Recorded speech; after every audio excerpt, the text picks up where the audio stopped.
Is there a signal that President Trump should send, that the U.S. military should send, that the U.S. government should send to Russia? Donald Trump has sent encouraging signs. Is there another kind of sign you think they should send? Give lethal defensive weapons to the Ukrainians. Absolutely. That's one of the first things. Increase the training and equipping. Tell our Baltic friends who are scared to death right now there will be a permanent American presence in those countries.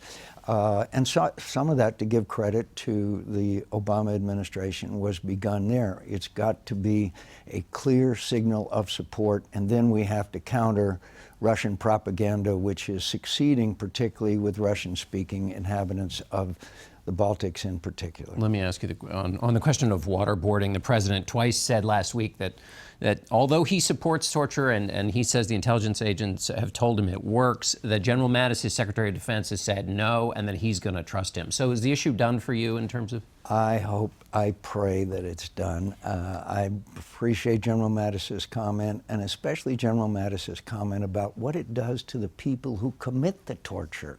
That's an aspect of this that we probably have not examined as much as we should. More broadly, do you find hope in that? You have some differences with President Trump, but that, you know, he's saying, I've given the Secretary of Secretary of Defense the power to overrule me.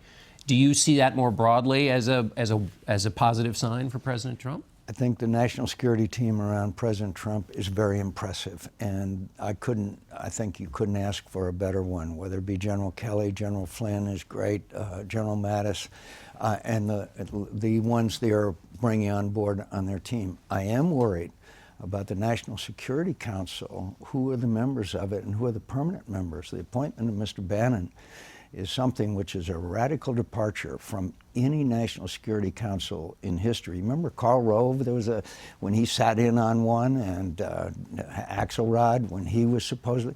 Look, and the role of the chairman of the Joint Chiefs of Staff has been diminished, I understand, with this reorganization. One person who is indispensable would be the chairman of the Joint Chiefs of Staff, in my view. So it's of concern, this, quote, reorganization. All right, Senator McCain, we're going to have to leave it there. Thanks so much. Thank you. And we'll be back in a minute.